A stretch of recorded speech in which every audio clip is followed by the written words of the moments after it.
At Anurag University, be everyone you dream to be.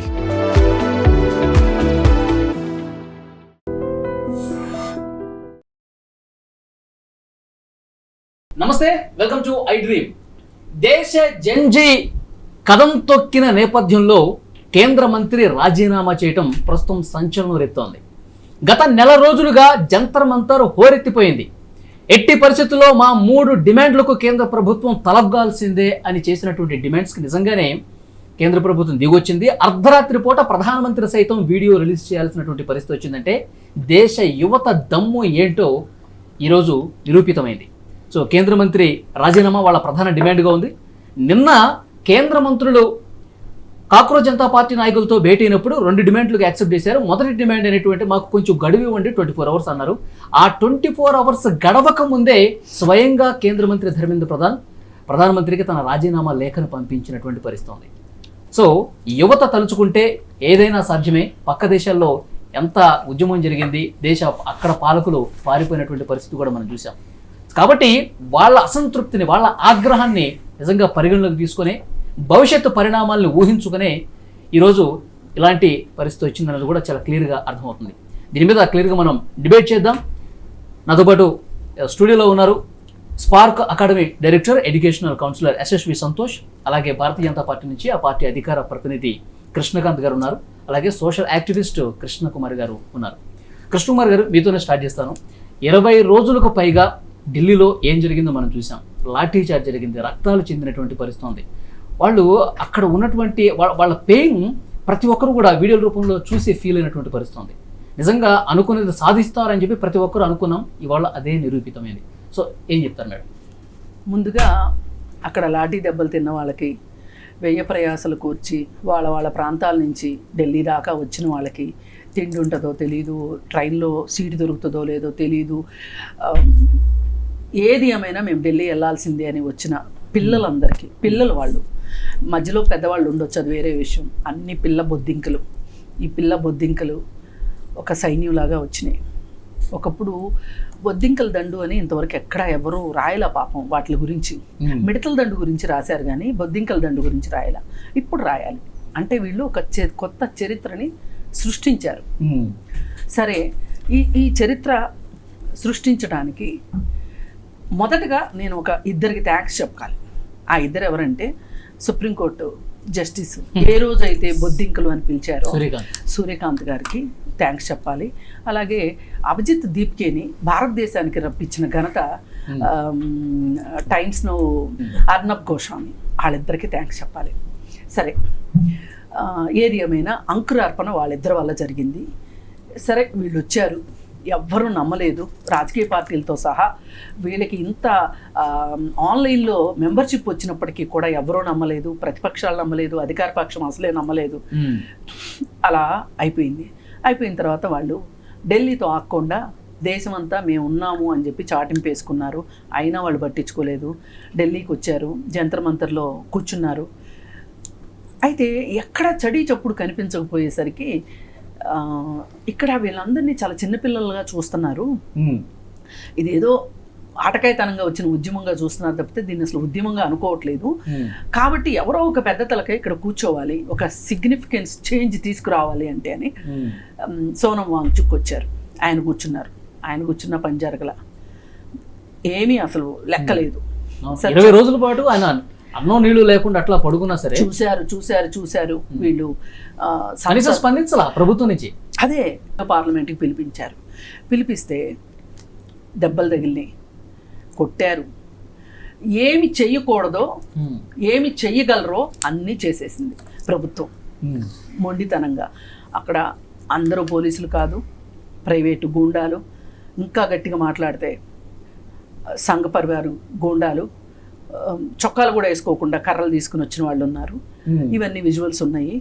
సరే, ఏది ఏమైనప్పటికీ వీళ్ళు ఎన్ని దెబ్బలు తిన్నా కానీ ఈ ప్రభుత్వం చెల్లించట్లేదు అనేది కాంగ్రెస్ పార్టీ గమనించింది. ఉద్యమం చేయడం వేరండి, దాన్ని ఒక పొలిటికల్ టర్న్ తీసుకోవటం వేరు.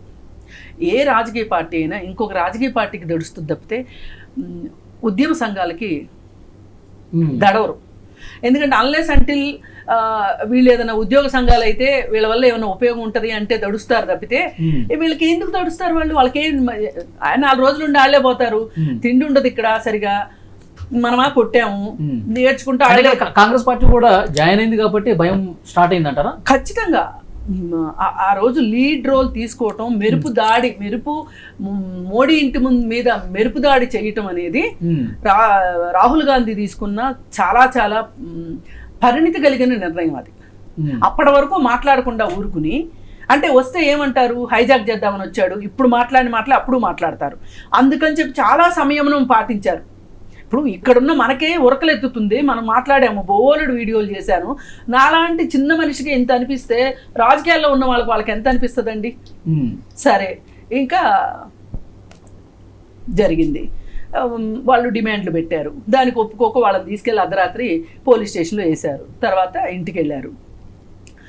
వీళ్ళు ఇంత జరుగుతున్న ఈ పిల్లలు ఇంటికి వెళ్ళట్లా.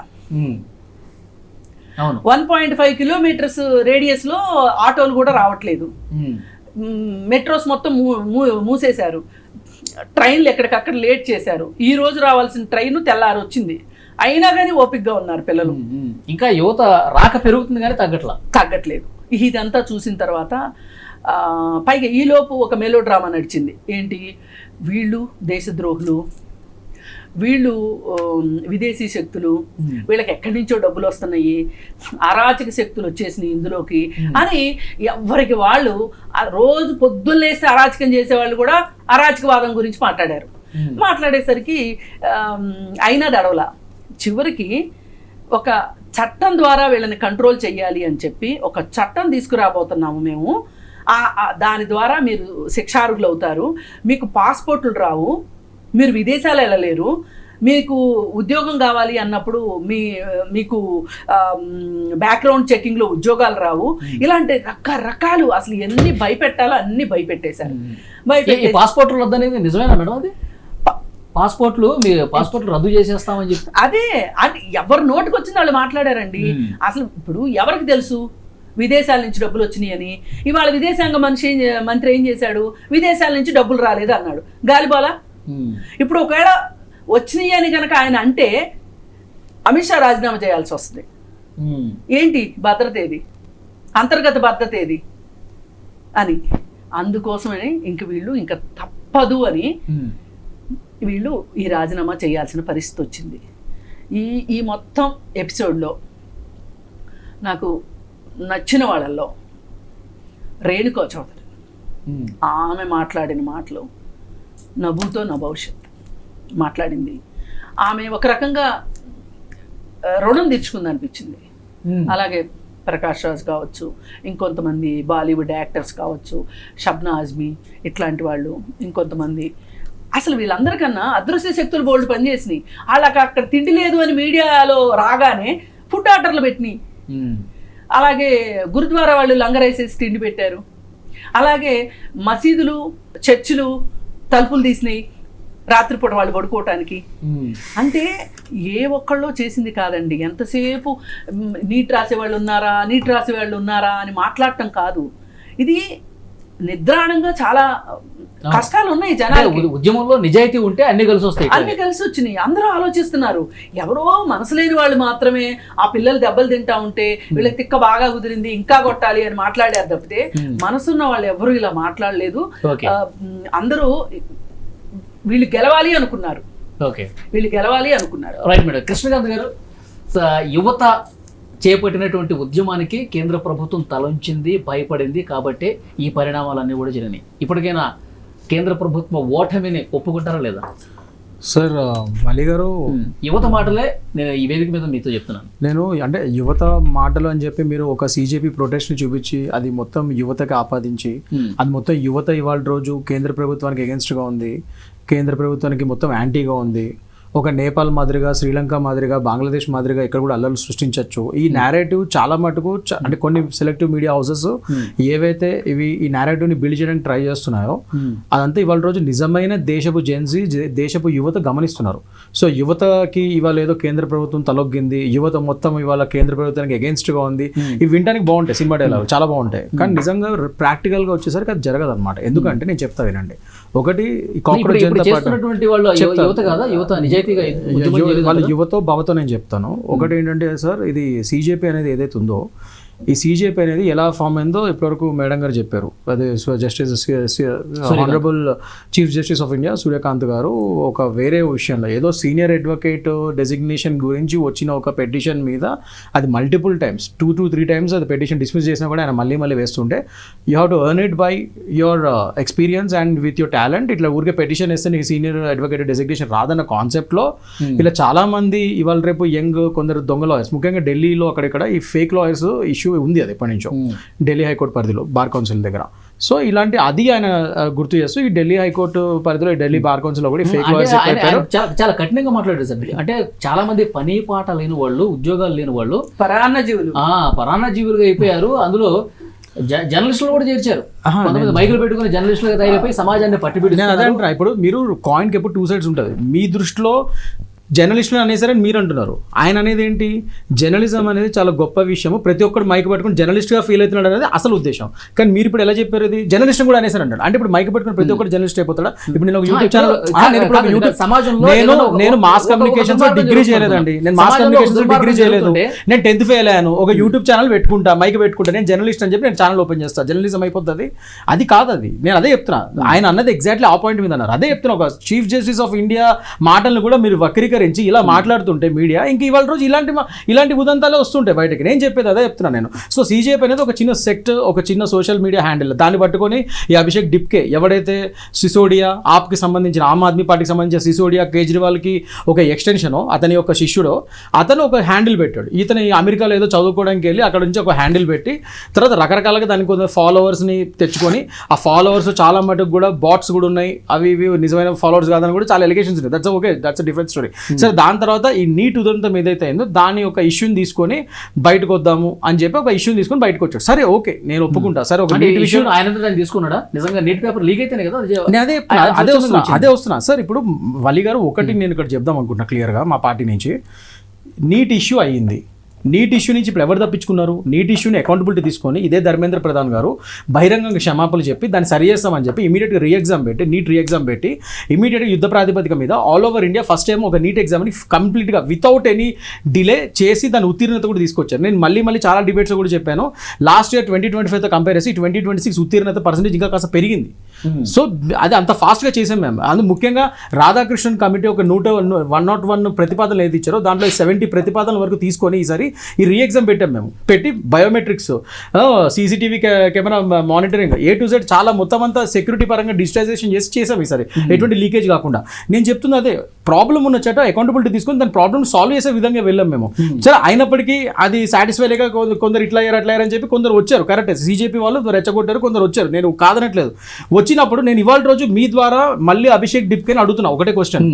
మిస్టర్ అభిషేక్ డిప్కే, నువ్వు డయాస్ మీద ఇప్పటి వరకు so called Kashmir is not an integral part of India, Kashmir మా దేశం అంతర్భాగం కాదు అని మాట్లాడిన ఒక అరుంధతి రాయ్, కునాల్ కామ్రా, ఎవడైతే మన హిందూ దేవతల్ని పిచ్చి పిచ్చి మాటలు మాట్లాడతాడో, ఒక స్టాండర్డ్ కమెడియన్ పేరు మీద ఒక జోకర్ ఎవడైతే ఉన్నాడో ఆ కునాల్ కామ్రా, హిందూ దేవతలు కించపరుచు మాట్లాడే ఒక ప్రకాష్ రాజ్, రామచంద్ర స్వామి అండ్ లక్ష్మణుడు వలస కూలీలంచే రామాయణం మీద జుగుప్సాకరమైన మాటలు మాట్లాడిన ఒక ప్రకాష్ రాజ్, ఇలాంటి వాళ్ళందరూ నువ్వు డయాస్ మీద తీసుకొచ్చి నీటి మీద కాకుండా పనికిమాల మాట్లాడిపించావు. First and foremost thing. And second thing, SIMI అని ఒక ఆర్గనైజేషన్ ఉంది. ఆ ఆర్గనైజేషన్ బ్యాండ్ ఆర్గనైజేషన్, ఇప్పుడు కదా కాంగ్రెస్ హయాంలోనే బ్యాన్ అయింది. ఎందుకంటే ఢిల్లీ అండ్ ముంబై బ్లాస్ట్లలో ఆ సిమి ఆర్గనైజేషన్కి లింక్స్ ఉన్నాయని చెప్పి బ్యాన్ అయింది. దాని యొక్క ప్రెసిడెంట్ ఎవరో తెలుసా? ఉమర్ ఖాలిద్. ఎవడైతే వీళ్ళందరూ ఉమర్ ఖాలిద్ అని మొన్న డయాస్ మీద కూడా మాట్లాడారు కదా, ఈ నీట్ గురించి ప్రొటెస్ట్ చేస్తున్న చోట ఉమర్ ఖాలిద్ పేరు తీసి మాట్లాడారు కదా వీళ్ళందరూ. సో అతను ఉమర్ ఖాలిద్ తండ్రి ఆ సిమి ఆర్గనైజేషన్ ప్రెసిడెంట్, అతన్ని కూడా తీసుకొచ్చి ఉమర్ ఖాలిద్ తండ్రిని కూడా తీసుకొచ్చి అక్కడ మాట్లాడిపించారు. వీళ్ళందరూ నీటితో సంబంధం ఏంటంటే, సరే వీళ్ళందరూ పోనీ వచ్చి నీటి గురించి మాట్లాడారు, ఎవరు నీటి గురించి మాట్లాడారు, మళ్ళీ వాళ్ళ యొక్క ఎజెండాలు మాట్లాడారు. అండ్ సేమ్ ఇదే అభిషేక్ డిప్కే ఈ ప్రొటెస్ట్ స్టార్ట్ అయ్యే ముందు I have national media cover చేసింది. ఏమని చెప్పింది డిప్కే, ఏమన్నాడు, ఇదే క్వశ్చన్ విలేకరులు అడిగారు మీలాంటి వాళ్ళు. ఇది ఇప్పుడు పొలిటికల్ ఎజెండా మన మిగతా పార్టీ వాళ్ళు వస్తే మీరు వాళ్ళ ఎజెండాలను ఇక్కడ యాక్సెప్ట్ చేస్తారంటే వాళ్ళ ఎజెండాలను బయట పెట్టుకోవాలి, ఇక్కడ కేవలం నీటి గురించి ఏది వాళ్ళ పొలిటికల్ ఎజెండాలు బయట పెట్టి మాకు సపోర్ట్ రావాలి అపోజిషన్ పార్టీ వాళ్ళు అని చెప్పాడు క్లియర్గా.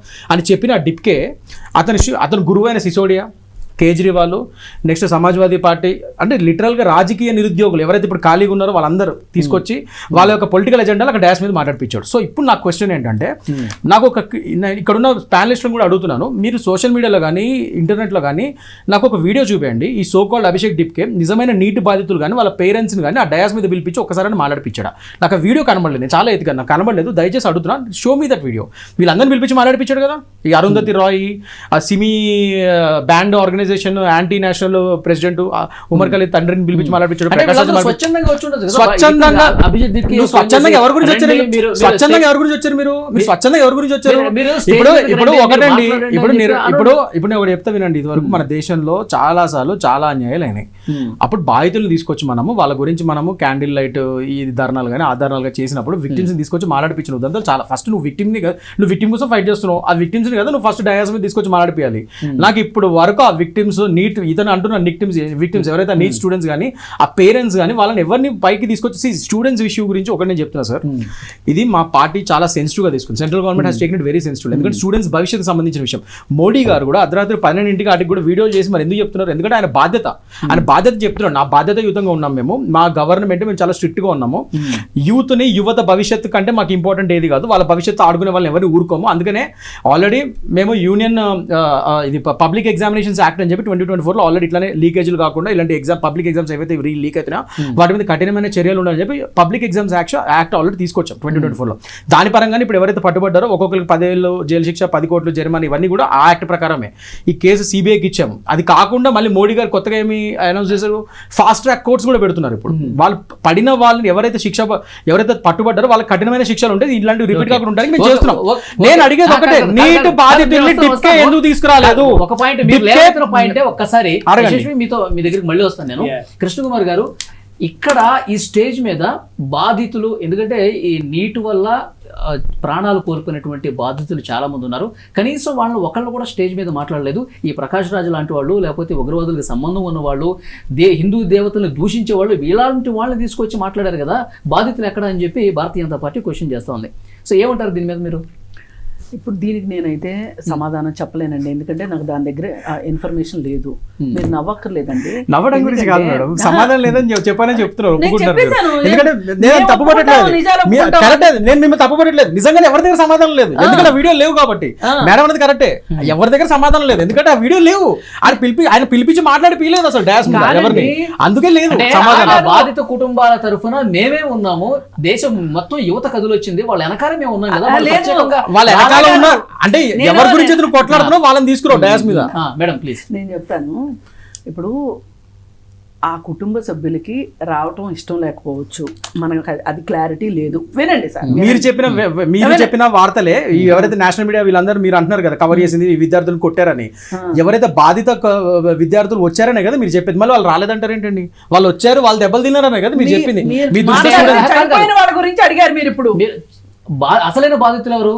వాళ్ళు ప్రాణాలు తీసుకున్న కుటుంబాలు కదా. అసలు వాళ్ళు వచ్చారనేది చెప్పారు నేషనల్ మీడియా కానీ చెప్పారు. నీట్ పరీక్షని రాసినటువంటి వాళ్ళు ఉన్నారు మరి వాళ్ళని మెంటల్ టెన్షన్ కి గురై వాళ్ళందరూ రాసిన వాళ్ళు వచ్చారు కదా, మరి వాళ్ళు ఎందుకు తీసుకురాలేదు? డాష్ మీద ఎందుకు మాట్లాడిపోయారు? అది కాదండి, అసలు ఒక మాస్ గా వస్తే ఎట్లా తీసుకొస్తారండి? అసలు మాస్ గా వస్తే ప్రకాష్ రాజుని, అరుంధతి రాయని, ఆ బ్యాండ్ టెర్రరిస్ట్ ఆర్గనైజేషన్ అని ముద్రపడిన సిమి ఆర్గనైజేషన్ ప్రెసిడెంట్ వీళ్ళందరూ పిలిపిస్తారు. కునాల్ కామ్రా గారిని తీసుకొచ్చి అక్కడ స్టాండప్ కామెడీ చేపిస్తారు. వాళ్ళు అప్పుడు కూడా వచ్చి సీతమ్మదేవి గురించి వాళ్ళ గురించి మాట్లాడుతాడు పిచ్చి మాటలు. సీతమ్మదేవి భర్త డబ్బులు పేరు చెప్పుకుని వీళ్ళు నీతాదేవి భర్త కానీ ఇలా మాట్లాడేవాడు. చూపిస్తారు వీడియో, చూపిస్తా ఆన్ డేస్ నేను చూపిస్తా వీడియో.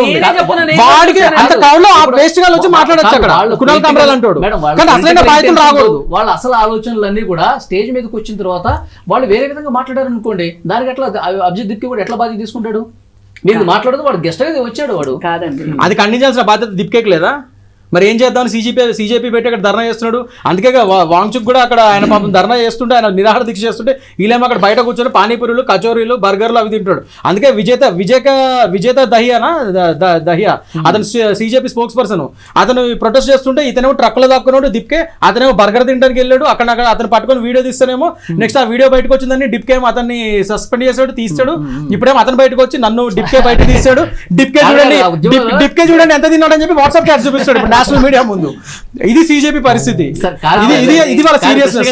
ఇప్పుడు ఎవడు బర్గర్లు తిన్నాడు ఇది కాదు పాయింట్. అదే చెప్తున్నా, నేను తీయడం కాదు, వాళ్ళే తీసుకుంటున్నారు, వాళ్ళ గురించి వాళ్ళే చెప్పుకుంటున్నారు. ఎంతమంది నిజాయితీ ఉంది, నిజాయితీ లేదు అంటే వాళ్ళంతా కామెడీ చేస్తున్నా కూడా మీరు సీజేపీ నిజాయితీని ఎత్తుకుంటున్నారు. నేను చెప్పేది ఏంటంటే వాళ్ళంతా నేను ఉక్రోషంగా నేను కూడా వలి గారికి చెప్తున్నా. నేను ఉక్రోషం మేడం, నాకు ఉక్రోషం లేదు మేడం, నేను ఆన్సర్లు అడుగుతున్నాను, డికే గారిని అడుగుతున్నాను. మిమ్మల్ని అడిగినప్పుడు అడగండి. నన్ను అడిగారు కాబట్టి చెప్తున్నాను, నేను అడుగుతున్నా, ఇందాక అడిగాను నేను. సరే మీరు చెప్పండి. Actually sir and madam, we're missing the bigger point ఇక్కడ. Sorry to interrupt. ఇవాళ actually it's a watershed movement in our country అని చెప్పొచ్చు. నా దగ్గర కొన్ని నంబర్స్ ఉన్నాయి, అది అల్లార్మింగ్ నంబర్స్. 150+ ఎగ్జామినేషన్స్, అంటే ఎగ్జామినేషన్స్ 152 ఎగ్జామినేషన్లు మనం రికార్డ్ చేసినప్పటి నుంచి, అంటే బీజేపీ అవ్వచ్చు, కాంగ్రెస్ అవ్వచ్చు, పేపర్ లీక్స్ అయ్యాయి. 7.5 crores people have been directly impacted by this exam leak. So ఇలాంటి ప్రొటెస్ట్ మీరు ఏ సైడ్ అయినా తీసుకోవచ్చు, కానీ హ్యాస్ బీన్ ఎ రెవల్యూషన్ అని నేను చెప్పొచ్చు. ఎందుకంటే ఫస్ట్ థింగ్ ఇస్, నన్ను కూడా స్టూడెంట్స్, పేరెంట్స్ అడిగింది అకౌంటబిలిటీ. ఆ అకౌంటబిలిటీ అనేది ఇవాళ మనకి అర్థమైన విషయం ఏంటంటే, యూత్ ఏమైనా అనుకుంటే వాళ్ళు సాధించగలుగుతారు. యూ కెన్ డిబేట్, కొన్ని ఫోర్సెస్ వచ్చాయి, కొన్ని ఇది వచ్చాయి, నో ప్రొటెస్ట్ ఇస్ పర్ఫెక్ట్. కానీ నేను ఇక్కడ ఉన్న ఇద్దరు ప్యానలిస్ట్ ని 2 questions అడుగుతున్నాను. ఫస్ట్లీ మేడం గారు స్టార్ట్ చేశారు అండ్ చెప్పారు that it has been a watershed movement and చాలా మంది సపోర్ట్ చేశారు, వాళ్ళ పేర్లు కూడా చెప్పారు. నేను అడుగుతున్న ఒక విషయం ఏంటంటే, ఇవాళ we have celebrated an education minister resigning. What about the core issues? అసలు ఈ పేపర్ లీక్ అవుతున్న దాంట్లో ఒక పర్టిక్యులర్ ప్యాటర్న్ అనేది నేను అబ్జర్వ్ చేశాను. ఒకటేమో ఆన్లైన్ టెస్ట్ ఉంది, ఒకటేమో ఆఫ్లైన్ టెస్ట్ ఉంది. ఆన్లైన్ టెస్ట్ ఇప్పటిదాకా పేపర్ లీక్ అనేది రాలేదు.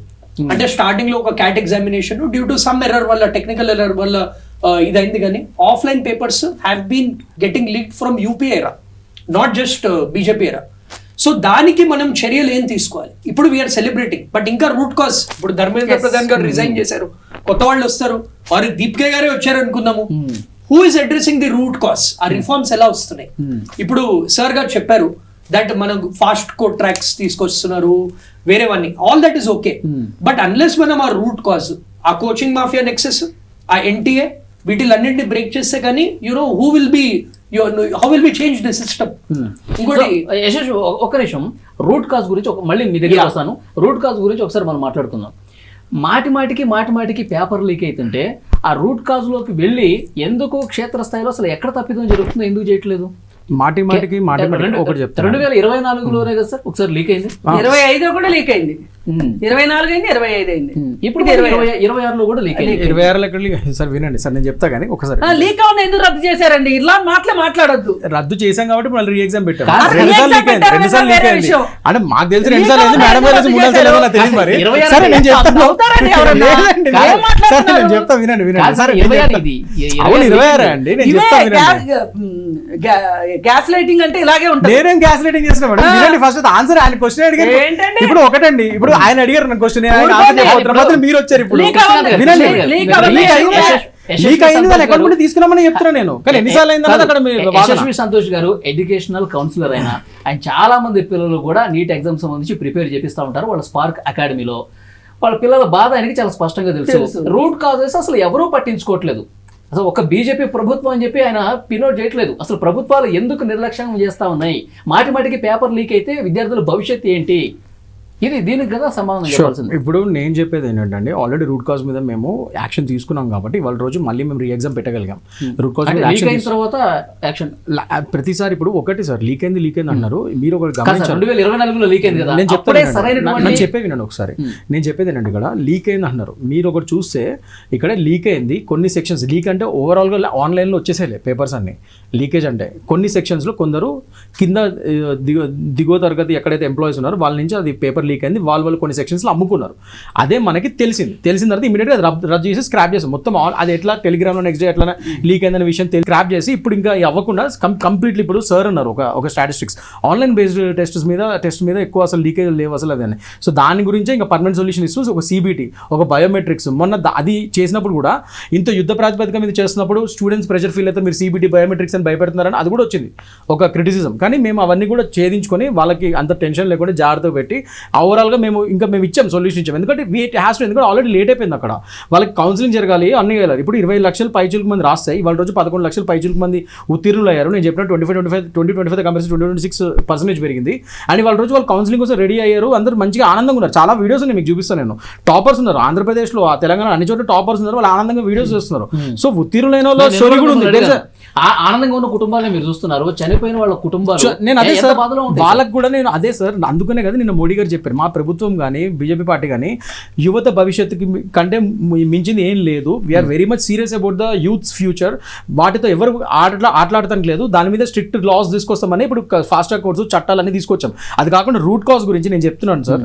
ఇప్పుడు ఇవే ఫాస్ట్ ట్రాక్ కోర్టులు, ఇవే కఠినమైనటువంటి బిల్లు 2024 తర్వాత ఎందుకు తీసుకోలేదు? అప్పుడు కూడా మీ ప్రధాని ఉన్నారు, అప్పుడు కూడా మీ ప్రభుత్వం. One more point to add sir, 2024లో యాక్చువల్లీ రికమెండేషన్స్ మా నుంచి అందరి నుంచి తీసుకున్నారు. 2024లో ఆ కమిటీ ఏదైతే ఉందో ఫామ్ చేసిందో వాళ్ళు online test as soon as possible implement చేయాలి అని చెప్పారు. ఇప్పుడు మీరు అన్నట్టు నీట్లో కూడా నంబర్ ఆఫ్ అప్లికెంట్స్ పెరిగారు. జేఈలో కూడా ఈసారి almost 16 lakh people wrote the JEE examination. The same NTA ఎవరైతే ఆపోజిషన్ ఇన్కాంపిటెంట్ ఎన్టీఏ అంటున్నారో 16 lakh స్టూడెంట్స్ కి బ్రహ్మాండంగా not once 2 times an year conduct చేశారు. అదే సేమ్ థింగ్ మనం నీట్గా ఎందుకు చేయలేకపోయాం ఆఫ్టర్ 2024లో తెలుసు ఆ స్కేల్ ఆఫ్ మీరు చెప్పినట్టే ఈసారి ఏవో కొన్ని క్వశ్చన్స్ లీక్ అయ్యాయి, బట్ ఆ టైంలో హోల్ పేపరే లీక్ అయిపోయింది. అండ్ చాలా మందికి ఫుల్ మార్క్స్ రావడం 715+ రావడం జరిగాయి. కమిటీ చెప్పాక కూడా మీకు 2 yearsలో మీరు ఇంకా ఆన్లైన్ టెస్ట్ తీసుకురాలేదు, ఇన్ఫ్రాస్ట్రక్చర్ లేదని మీరు అనలేరు. ఎందుకంటే జేఈ ఎగ్జామ్కి కూడా సేమ్ ఇన్ఫ్రాస్ట్రక్చర్ సేమ్ CBTA జరుగుతుంది. సో దీని మీద మీ ఒపీనియన్ ఏంటి? ఏం లేదు సార్, ఇప్పుడు ఒకటి రాధాకృష్ణ కమిటీ మీరు అన్నట్టు 2024లో ఫామ్ చేసాం, ఇలాంటి వాళ్ళందరూ దానికి ఒపీనియన్స్ ఇచ్చారు కరెక్ట్. బట్ దాని మీద ఇంకా సమీక్ష చేసి ఇంకా ఈ 1-2 years ఇంకేమైనా తీసుకురావచ్చు ఏంటన్న దాని మీద చూసారు. వాళ్ళు మొత్తానికి 101 ప్రతిపాదనలు ఇచ్చారు. సో అందులో ఏది మనకి పనికి వస్తుంది క్లియర్గా ఏంటనేది వాళ్ళు సమీక్ష చేస్తున్నారు. ఈ లోపల ఈ 1-2 years అకాడమిక్ ఇయర్స్ అయితే అయిపోయినాయి కదా, దానికి టెస్ట్లు అయితే పెట్టాలి కదా. బట్ అన్ఫార్చునేట్ అక్కడ కూడా చిన్న లీకేజెస్, నేను చెప్పినట్టు ఇది పెద్ద లెవెల్లో లీకేజ్ కాలేదు. ఇప్పుడు మొన్న 2026 చిన్నగా అయితేనే బయటపడి మేము వెంటనే అయినా కూడా స్క్రాప్ చేసాం. అకౌంటబిలిటీ తీసుకొని చిన్న లెవెల్లో లీకేజ్ అయినా కూడా మేము స్క్రాప్ చేసి మళ్ళీ రీటెస్ట్ పెట్టి ఇప్పుడు ఇంకా రాధాకృష్ణ కమిటీని ఎట్టి పరిస్థితుల్లో ఇంకా ఉన్న ఫస్ట్ 70 ఏదైతే మేము ఖచ్చితంగా పనికి వస్తాయన్న వాటిని మేము తీసుకొని ఇప్పుడు మేము రీఎగ్జామినేషన్ పెట్టాం. సో రాధాకృష్ణ కమిటీ ఏదైతే సమీక్ష చేస్తున్నామో ఇంకా మేము ఫాస్ట్గా దాని ఒక ఫుల్ మా యొక్క స్ట్రెంత్ అంతా ఉపయోగించి మేము ఫాస్ట్గా దాన్ని ఇంప్లిమెంట్ చేద్దాం అనుకున్నాం, చేసాం ఇవాళ రోజు. అందుకే రీఎగ్జామినేషన్ నేను చెప్పినట్టు ఉత్తీర్ణత పెరిగింది, ద స్టూడెంట్స్ ఆర్ హ్యాపీ. ఇప్పుడు నేను చెప్పేది ఏంటంటే సార్, ఇప్పుడు ప్రధానమంత్రి గారు కానీ సెంట్రల్ గవర్నమెంట్ కానీ మేము కానీ అందరం ఒకటే, యువత భవిష్యత్ అనేది మాకు అట్మోస్ట్ ప్రయారిటీ, దాన్ని మించింది మాకు ఏం లేదు. సో మేము దాని గురించి సీరియస్గా ఉన్నామని చెప్పి మేము అకౌంటబిలిటీ తీసుకొని చేస్తున్నాం. మేమేమంటున్నామంటే ఇప్పుడు దీన్ని పొలిటిసైజ్ చేయకుండానే మేము అడుగుతున్నాం ఫస్ట్ నుంచి వేరే పార్టీస్, మీరు పొలిటిసైజ్ చేయకండి, మీకు ఇష్యూ ఏమైనా ఉంటే మీరు పార్లమెంట్కి రండి, మేము మాట్లాడదామని. ఇప్పుడు డిబేట్కి కూడా ఇప్పుడు కిరణ్ రిజిజు గారు మా పార్లమెంట్ అఫైర్స్ మినిస్టర్ గారు కూడా ఇప్పుడు మాన్సూన్ వర్షాకాల పార్లమెంట్ సెషన్స్ స్టార్ట్ అయినాయి. ఈ సోకాల్డ్ రాహుల్ గాంధీ గారు ఎవరైతే పార్లమెంట్కి ఎన్నుకున్నారో ప్రజలు, ఆయన పార్లమెంట్కి వచ్చి మాట్లాడకుండా ఒక ప్రధాని మంత్రి గారి official residence which is high sensitive area, high security zone, అది 70 ఏళ్ల భారతదేశ చరిత్రలో ఇండిపెండెంట్ ఇండియాలో ఎవరైనా ప్రధానమంత్రి రెసిడెన్స్ దగ్గరికి వెళ్ళి అట్లా పిచ్చిగా బాధ్యత రహితంగా బిహేవ్ చేయలేదు. ఎందుకంటే ఇట్స్ వెరీ డేంజరస్ థింగ్. అది మీ మల్లికార్జున్ ఖర్గే గారి ఆయన అక్కడికి వెళ్ళి అంత ప్రొటెస్ట్ చేశాడు కాబట్టి కేంద్ర ప్రభుత్వం కూసాలు గదిలి అర్ధరాత్రి పూట వీడియో పెట్టాల్సిన పరిస్థితి వచ్చింది. అది వాళ్ళు అనుకుంటున్నారు అట్లా, కానీ ఆయన చేసడం వల్ల ఇంకా ప్రపంచ దేశాలు అతను చూసి కామెడీగా ఫీల్ అవుతున్నారు. అది వాళ్ళు అనుకుంటారు. కాంగ్రెస్ వాళ్ళు పట్టుకున్న 2-3 మీమ్స్ని పట్టుకుని మీరు సీరియస్గా తీసుకొని ఆయన వల్ల కూసాలు గదిలిపోయినట్టు అంతకంటే బిగ్గెస్ట్ జోక్ ఏం లేదు. ఎందుకంటే ఆయన కాంగ్రెస్ వాళ్ళు కూడా సీరియస్గా తీసుకుంటారు లేదో డౌట్ రాహుల్ గాంధీజీని. ఇంకా ఆయన పట్టుకొని ప్లీజ్ ఈ టైం జోక్ లేకండి, సీరియస్ డిబేట్ మీరు జోక్ లేకండి. నేను ఫస్ట్ దట్స్ ఓకే ఉన్నా కూడా నేను ఇదే మాట అంట మొహం మీద, నేను అలా చాలాసార్లు అన్నా కూడా. నేను చెప్పేది ఏంటంటే లేదండి బాబు, బరిదకిష్టం కాదు నేను చెప్పేది, సీరియస్లీ లేదు ఉన్నట్టు కాదు మేడం, ఉన్నది ఉన్నట్టు చెప్తున్నాం. కాంగ్రెస్ పార్టీ వాళ్ళే ఇప్పటి వరకు కూడా ఒక దేశ ప్రధాని అర్ధరాత్రి 12 గంటల సమయంలో వీడియో రిలీజ్ చేయడం అనేది ఎప్పుడు చూడాలి. ఏమండి అర్ధరాత్రి ప్రెస్ మీట్లు పెట్టి చూసాం మనం. దాన్ని ఎందుకు అకౌంటబిలిటీ తీసుకోరు? తాజ్ హోటల్ మీద ఉగ్రవాదులు దాడి జరిగినప్పుడు వర్షం వస్తున్నా మన్మోహన్ సింగ్ వచ్చి ప్రెస్ మీట్ పెట్టాడు. ఈయన ప్రెస్ మీట్ పెట్టమనండి, ప్రెస్ చూస్తే మనం వణికిపోతాం. అందుకని ఆయన ప్రెస్ మీట్ కోర్టు పెడితే వేరే విధంగా ఉంటుందిలేండి, అది కాదు. ప్రెస్ మీట్ అనేది దీనికి సంబంధం ఏం లేదు. చేస్తారు? ప్రెస్ మీట్ గురించి అట్లా కాదు, is ready to answer all the press, అట్లేం కాదు. ఎందుకు పెట్టట్లేదు ప్రెస్ మీట్ మరి? పెడితే ప్రధాని గారు ప్రెస్ మీట్ పెడితేనే సొల్యూషన్, ప్రపంచం ప్రధానమంత్రి గారు అడుగుతుంది. ప్రెస్ మీట్ పెడితే సొల్యూషన్. ఆయన ఇస్తున్నారు కదా, ఆయన మీకు కావాల్సిన ఆన్సర్స్ ఇస్తున్నారు కదా. ఏది మన్ కీ బాత్ వన్ సైడెడ్ మన్ కీ బాత్ గురించి మామిడి మాట్లాడలేదు పళ్ళు ఎలా తినాలి, పరీక్షలు రాసేటప్పుడు ఎట్లుండాలి, చెప్పేది. మేడం. మీరు ఇప్పుడు మన్ కీ బాత్ వినలేదమ్మా. మన్ కీ బాత్ లో యాక్చువల్లీ దేశంలో అట్టడుగున ఉన్న వర్గాలు ఎవరెవరు మంచి పనులు చేస్తున్నారో వాళ్ళని లైమ్ లైట్ లో తీసుకొచ్చే ప్రోగ్రామ్ అది. అంతేగాని మామిడి పనులు తినాలి, వేసవకాలంలో చాలా నీళ్ళు తాగాలని కాదు ఆయన చెప్పేది. మీరు ఎప్పుడైనా మన్ కీ బాత్ క్లియర్ గా కూర్చొని వినండి, మీకు ఒక దాని మీద సబ్జెక్ట్ అర్థమవుతుంది. మాకంత అదృష్టం వద్దు కానీ. అదే అంటున్నాను, మీకు మరి వినప్పుడు దాని మీద కామెంట్ చేయకండి. అలా- నేను చెప్పేది ఏంటంటే మేడం అనేది ఏంటంటే నాకు అర్థమైంది. పెడితే అసలు ఒరిజినల్ గా యువత అభిప్రాయాలు ఏంటి, జర్నలిస్ట్ అడుగుతా క్వశ్చన్లు అడుగుతూ ఉంటారు. ఆయన పెట్టారు. ఆయన మొన్న పార్లమెంట్ పార్లమెంటరీ మొన్న మంగళ మిలన్ అని అయింది, పార్లమెంటరీ మీటింగ్. ఫస్ట్ టైం మంగళ మిలన్ అని చెప్పి ఫస్ట్ టైం ఇప్పుడు మొన్న మాన్సూన్ సెషన్ అని స్టార్ట్ చేసాం. ఆ రోజైనా ప్రెస్ తీసుకున్నారు. అది ఎక్కువ అది చూసారు, మీరు చూస్తే వచ్చింది, నేషనల్ మీడియాలో ఉంది అది. ఆయన ప్రెస్ కి మాట్లాడారు, దీని మీద చాలా అడిగారు. ప్రెస్ వాళ్ళు ఊరుకుంటారా, అడుగుతారు కదా. యువత ఇది ఎక్కడ అప్పుడే ప్రెస్ చెప్పారు ఉంది? ఎక్కడ ప్రెస్ అక్కడ ఆ రోజు మాట్లాడారు మేడం. మీరు లేకపోతే నేషనల్ మీడియా చూడండి, ఓన్లీ తెలుగు ఛానల్స్ ఇలా వేరే వేరే ఛానల్స్ కాబట్టి కొద్దిగా నేషనల్ మీడియా కూడా చూడండి మీరు, అందులో ఉంది. ఆయన మాట్లాడారు, ప్రెస్ వాళ్ళు అడిగారు. ఇది చాలా గంభీరతాకే విషయమే, మేము చూసుకుంటాం, మేము సీరియస్గా ఉన్నాం దీని మీద, మేము 100% దీన్ని మేము ఆల్రెడీ మేము అకౌంటబిలిటీ తీసుకొని రీ-ఎగ్జామ్ పెట్టి వన్ చేశాం కదా, ఇంకా ఫ్యూచర్లో ఇది రిపీట్ కాకుండా చూస్తాం. యువత భవిష్యత్తు మాకు అన్నిటికంటే చాలా ఇంపార్టెంట్ అని మళ్ళీ చెప్పారు ఆయన. దాని తర్వాతే అది అయిన తర్వాత 2-3 రోజులకి ఇవన్నీ అయినాయి. దీని ప్రకారం ఇవన్నీ కూడా మళ్ళీ ఆయన వీడియోస్ రిలీజ్ చేసి అదే చెప్తున్నారు పదే. ఆయన ఒఫీషియల్ ట్విట్టర్ హ్యాండిల్ నుంచి చెప్తున్నారు, అన్ని చెప్తున్నారు. అంటే ఒఫీషియల్ ట్విట్టర్ హ్యాండిల్ పిఎంఓ నుంచి వచ్చినా కూడా కాకుండా కాదు సార్, ఆయన ఇప్పుడు ప్రెస్ ముందు వచ్చి మాట్లాడినట్టు అంటే ఏంటి మీనింగ్? యువత చేసినటువంటి జంతర్ మంతర్ దగ్గర యువత చేసినటువంటి ఆందోళనలు పరిగణలోకి తీసుకుని ఇవన్నీ మార్పులు చేశారని భావించకూడదా సార్? ఆందోళన గురించనే కాదు సార్. యువత నేను ఏమంటున్నాను అంటే, ఇవాళ రోజు వాళ్ళు వచ్చి బయటకు వచ్చి యువత ఏదైతే వాళ్ళ యొక్క అసమ్మతిని తెలిపారో అందులో జెన్యున్ గా ఎంతమంది ఉన్నారో వాళ్ళది మాత్రం మేము ఖచ్చితంగా మేము పరిగణలోకి తీసుకున్నాము 100%. అది తీసుకున్నాం కాబట్టి అట్మోస్ట్ ప్రయారిటీ మేము ముందుకెళ్ళాం. కానీ మీరు మొత్తం ఆ యువతనే మొత్తం అందులో ఉన్న వాళ్ళందరూ నిజంగా స్టూడెంట్స్, సిజేపీ వాళ్ళని, ఇతరత్ర పార్టీ కార్యకర్తలు కూడా వాళ్ళు నిజంగా యువతే వాళ్ళే చేశారని చెప్పి అందులో సగం ఫ్యాబ్రికేటెడ్ ఉందని చెప్పి అలిగేషన్స్ ఉన్నాయి అక్కడ మాకు తెలుస్తున్నాయి. మీకు కాల్స్ కొన్ని వీడియోస్ చూపిస్తా. లేడీ విలేకర్లు, మహిళా విలేకర్లు అసభ్యంగా ప్రవర్తిస్తూ వాళ్ళని పిచ్చిగా చేసిన వీడియోలు ఉన్నాయి, కాల్స్ చూపిస్తా. నేషనల్ మీడియా కవర్ చేసింది. సో ఇదా వాళ్ళని నిజంగా యువత యాంటీ సోషల్ ఎలిమెంట్స్ ఇప్పుడు అందులో చేరలేదని మీరు అనుకుంటారా? కొద్ది ఫ్యాబ్రికేటెడ్ కూడా ఉంది అందులో. సో అదొక్కటే పట్టుకొని మీరు యువత మొత్తం యువత మొత్తం ఇంకా సెంట్రల్ గవర్నమెంట్ అగేన్స్ట్ నిజాయితీగా ఉద్యమం చేస్తున్నటువంటి యువతను కూడా చీల్చి చెండాడారు, రక్తాలు వచ్చినట్టు సార్. 130 పోలీసు వారు తీవ్రంగా గాయపడ్డారు, కొందరు ఐసీలు ఉన్నారు, మహిళా కానిస్టేబుల్స్, మహిళా పోలీసులు చాలా మంది తీవ్రంగా గాయపడ్డారు. Don't see only one side of the coin. అక్కడ అసలు నిజంగా ప్రొటెస్ట్ ఫస్ట్ స్టార్ట్ చేసింది ఎవరు? అసలు ఫస్ట్ ఆఫ్ ఆల్ పార్లమెంట్ ఏరియాకి మీకు ధర్నాకు వచ్చారు మేడం గారు, వాళ్ళు వెళ్ళారు ధర్నా దగ్గరికి అంటారు. మీకు పర్మిషన్ లేదు, పర్మిషన్ లేని చోట మీరు ఎందుకు వచ్చారు? ఇంకోటి ఫస్ట్ డే 20 days వాళ్ళు నిరాహార దీక్ష చేశారు వాంగ్షుక్ గారు. ఓన్లీ ఫస్ట్ డేనే ఇచ్చారు వాళ్ళ పర్మిషన్ ఒఫిషియల్లీ. మిగతా 20 రోజులు వాళ్ళకి పర్మిషన్ లేదు. అయినా కూడా ఎప్పుడు వాళ్ళ పర్మిషన్ లేకుండా కూడా ఆ డయాస్ మీద వాళ్ళ మీద పిలిచి మాట్లాడుకుని వాంగ్షుక్ గారు నిరాహార దీక్ష చేస్తుంటే ఆయన అసలు ఎవరు డిస్టర్బ్ చేయలేదు. పర్మిషన్ లేకపోయినా కూడా పీస్ఫుల్ గా చేసుకుంటారు కానీ వాళ్ళు డిస్టర్బ్ చేయలేదు. వాళ్ళు పార్లమెంట్ దగ్గరికి వచ్చినప్పుడే కదా ఈ గొడవంతా స్టార్ట్ అయింది. వచ్చిన తర్వాత ఎవరు ప్రొటెస్ట్ స్టార్ట్ చేశారు ఫస్ట్? అది కదా తేలాల్సింది. ఇప్పుడు దాని మీద కదా ఢిల్లీ పోలీస్ వీళ్ళందరూ ఇన్వెస్టిగేషన్ చేస్తున్నారు. మేడం గారు కూడా అడగండి. We're missing the point. ఇవాళ మనము NEET examination as well as I would also like to know, మీరు నాకన్నా చాలా పెద్దవాళ్ళు, మీరు చాలా పాలిటిక్స్ ని క్లోజ్ లెన్స్ నుంచి చూస్తున్నారు.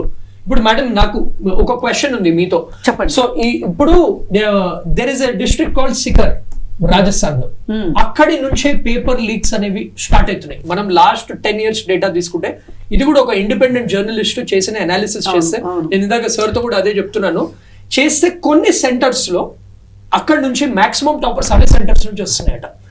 సో ఇదంతా స్టార్ట్ అయింది ప్రీ బీజేపీ. ఇప్పుడు బీజేపీ గవర్నమెంట్ ఉన్నది 3-4 years నుంచి రాజస్థాన్, దాని ముందర కాంగ్రెస్ గవర్నమెంటే ఉంది. నేను మిమ్మల్ని అడుగుతుంది ఏంటంటే, మీ ఆపోజిషన్ కూడా అలాంటి క్వశ్చన్స్ ఎందుకు రేస్ చేయదు? అంటే అకౌంటబిలిటీ. నా ఒకటే పాయింట్ ఏంటంటే, ఈ డిబేట్ లో మనం రూట్ కాజ్ ని ఐడెంటిఫై చేయకపోతే యునో నెక్స్ట్ 10 years కూడా పేపర్స్ లీక్ అవుతూనే ఉంటాయి.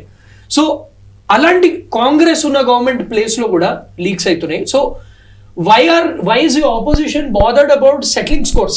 అంటే ఒక పర్సన్ ని రిమూవ్ చేయడము. అగైన్ సేమ్ విత్ బీజేపీ కూడా ఏదైనా అయితే, ఇప్పుడు బీజేపీ వాళ్ళని అడిగితే వీళ్ళు ధర్మేంద్ర ప్రధాన్ రిజైన్ చేశారు కదా, ఇప్పుడు పంజాబ్ లో కూడా ఎడ్యుకేషన్ మినిస్టర్ రిజైన్ చేయాలంటున్నారు. For me that is not the solution. So what needs to be done to sir ఇప్పుడు నేను ఒకటి చెప్తున్నాను, మేము ఇంకా రిజైన్ చేయమని ఒఫిషియల్ గా ఏం చెప్పలేదు.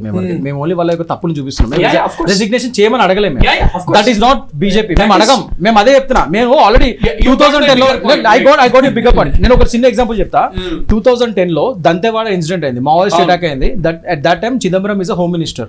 సో 70 పైగా సిఆర్పిఎఫ్ జవాన్లు చచ్చిపోయారు. సో అకౌంటబిలిటీ తీసుకుని ఆయనకైనా రిజైన్ చేస్తే అప్పుడు ప్రధాన ప్రతిపక్షంలో ఉన్న మేము బీజేపీ మేము చెప్పాం, వారించాం, సార్ మీరు అలా రిజైన్ చేయాల్సిన అవసరం లేదు. ఎందుకంటే మీరు ఇవాళ రోజు హోమ్ మినిస్టర్ రిజైన్ చేస్తే మావోయిస్టులకు బలం చేకూరినట్టు అవుతుంది.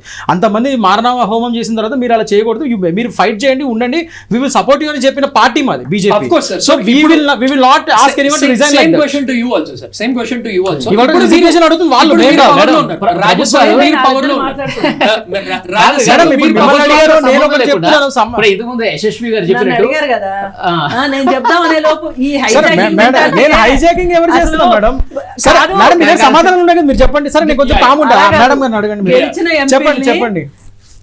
హార్స్ ట్రేడింగ్ చేసి మేడం హార్స్ ట్రేడింగ్ ఏం చేయలేదు. మీకు యాంటీ డిఫెక్షన్ లా గురించి చెప్పాలంటే ఇప్పుడు నేను చెప్తా కూర్చొని. అది సపరేట్ సబ్జెక్ట్. అది నాతో డిబేట్ చేస్తారంటే ఓకే. మరి యాంటీ డిఫెక్షన్ లా 2/3 మెజారిటీతో వస్తే అది యాంటీ డిఫెక్షన్ లాగా యాంటీ డిఫెక్షన్ అదే అంటారు. నేను మేడం గారు తీసారు. మేడం ఇప్పుడు యశస్వి గారు ఎంతమంది చెప్పింది, రాజస్థాన్ లోని శిఖర్ అనే ప్రాంతంలో ఎక్కువగా పేపర్ లీక్ అయ్యి అక్కడే ఎక్కువ టాప్ 1 ర్యాంక్స్ అక్కడే ఎక్కువ వస్తా ఉన్నాయి. సో ప్రభుత్వాలు ఏదైనా సరే అక్కడ జరుగుతుంది కాబట్టి ఎడ్యుకేషన్ ఒక మాఫియా, ర్యాంకుల మాఫియా చుట్టూ కార్పొరేట్ సంస్థలు తిరగటం బట్టే అక్కడ జరుగుతోంది అవినీతి అనేది చాలా క్లియర్ గా ఎస్టాబ్లిష్ అయింది. ఖచ్చితంగా జరుగుతుందండి. దురదృష్టం ఏంటి అంటే కొన్ని కోర్ ఇష్యూస్ ఉన్నాయి. విద్య, వైద్యం, ఉపాధి, రక్షణ, ఇట్లాంటి విషయాలు కొన్ని ఈ దేశానికి ఎవరు పరిపాలించినా అవసరమైన విషయాలు. వీటి విషయంలో ఏ ఇద్దరు ఒక మాట మీద ఉండట్లేదు. పార్టీ ప్రయోజనాలు ముఖ్యమైనవి దేశ ప్రయోజనాల కన్నా. పార్టీల్ని పెంచుకోవటం ఎలా ఎక్కువైందో, పార్టీని బలపరుచుకుంటున్నామా, దేశాన్ని బలవంతం చేస్తున్నామా అనేది మనం చూడట్లేదు. దీనికి మంచి ఉదాహరణ ఈ 12 సంవత్సరాల్లో భారతదేశం యొక్క జీడిపి లెక్కల జోలికి నేను వెళ్ళను, కానీ సంపద విషయానికి వస్తే దేశం పేదదవుతుంది. దేశంలో ఉన్న కొంతమంది డబ్బులున్న వాళ్ళు అవుతున్నారు. ఇవాళ ప్రపంచ కుబేరుల లిస్టులో మన వాళ్ళు చాలామంది ఉన్నారు. ఇది ఎందుకు నేను చెప్తున్నానంటే, అసలు బీజేపీ పార్టీ అవనివ్వండి, కొండకుచో కాంగ్రెస్ పార్టీ అవనివ్వండి, వీళ్ళిద్దరూ కూడా అతన్ని మించిన వాడు ఆచంట గనుడు అన్నట్లు కాంగ్రెస్ వాళ్ళు 5 లెక్క పెట్టేలోపు వీళ్ళు 20 లెక్క పెట్టేశారు. ఎంతమంది పారిశ్రామికవేత్తలు ధనవంతులయ్యారు. మన దేశ సంపద ఏమవుతుంది, ఎక్కడికి పోతుంది? ఎందుకు ఇవాళ ఎలక్ట్రల్ బాండ్స్ పెట్టి బీజేపీ ప్రభుత్వానికి 82% ఎలక్ట్రల్ బాండ్స్ వచ్చి మిగతాదే వేరే వాళ్ళకి ఇవ్వటం వెనకమాల ఏమి జిమ్మిక్కు నడుస్తుంది? ఇట్లాంటివి చాలా ఉన్నాయండి ప్రశ్నలు. ఈ ప్రశ్నలకు సమాధానం దొరికితేనే సార్ చెప్పిన దానికి సమాధానం దొరుకుతుంది. రాజస్థాన్లో అడిగిన దానికి మేడం అది చెప్తారేమో వెయిట్ చేస్తున్నాను ఇందాక నుంచి. వేరే టాపిక్స్ ఏదో మాట్లాడుతున్నారు, అది కాదు కదా డిబేట్. ఇప్పుడు పాయింట్ చెప్పకుండా ఏం భయపడాలి. చెప్పండి, రాజస్థాన్ గురించి చెప్పండి, వింటా. రాజస్థాన్ ఆయన అడిగిన క్వశ్చన్ చెప్పండి మేడం. కావాల్సిందే కావాలి. అయితే ఒక అవినీతి జరగటానికి మనం చెప్పుకునే 4 ఎస్టేట్స్ అన్నీ పనిచేస్తాయి, హెల్ప్ చేస్తాయి. ఇది ఈ పార్టీ లేదు, ఆ పార్టీ లేదు. అందుకని ఇక్కడ కాంగ్రెస్ ఉందా అధికారంలో, ఎవరున్నారు అనేది ప్రశ్న కాదు. నేనేమంటానంటే సార్ అడిగిన దానికి ఇప్పుడు రాజస్థాన్లో కాంగ్రెస్ ఉంది, దేశంలో ఎవరున్నారు? బీజేపీ. బిగ్ బాస్ కదా, ప్రధానే కదా.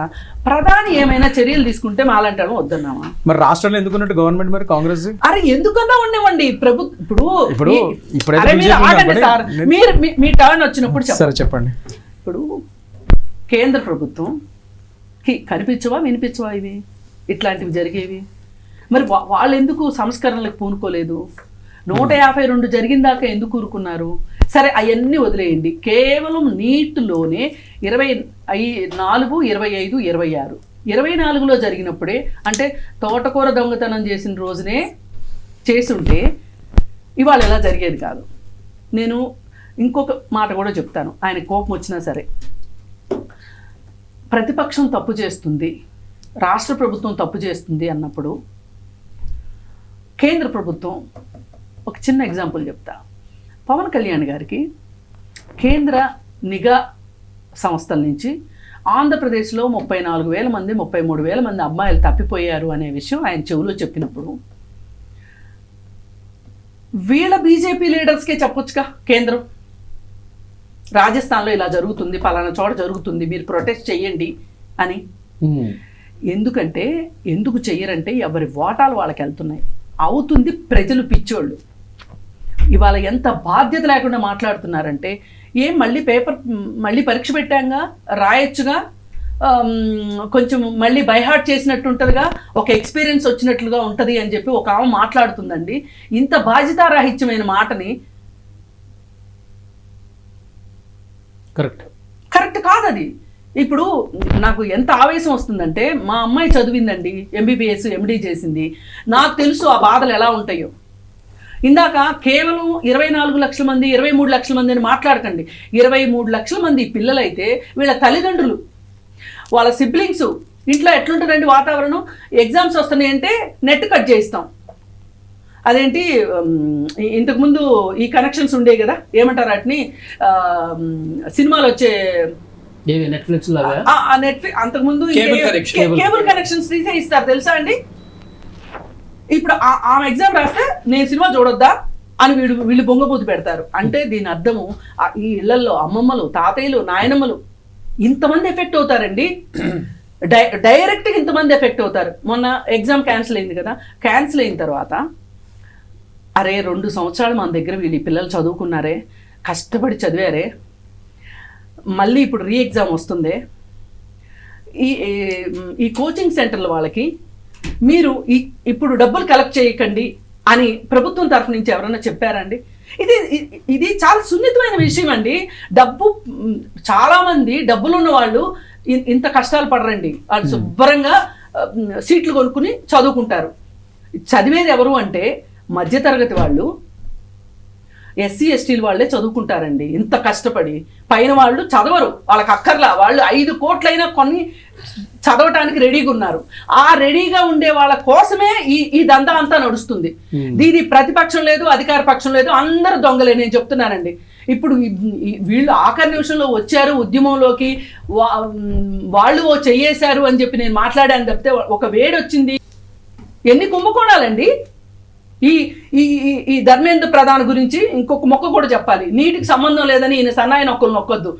ఆయన విశాఖ ఉక్కు, ఆంధ్రుల హక్కు ద్వారా వైజాగ్లో వచ్చిన వైజాగ్ స్టీలుని ఇవాళ ఎందుకు కాకుండా చేసింది ఈయన. అలాగే బడ్జెట్లో ఏమి నిర్ణయాలు తీసుకుంటున్నారో ముందే లీక్ చేసింది ఈయన పెద్ద లీక్ వీరుడు. ఆయనకు అలవాటైపోయింది, ఇది అలవాటైపోయి చేశాడు. ఇవన్నీ వస్తాయి బయటికి. ఓకే, అన్ని జనాలకు తెలుస్తున్నాయండి. ఇవాళ ఒకప్పుడు ఇంత మీడియా లేదండి, ఇంత సోషల్ మీడియా లేదండి.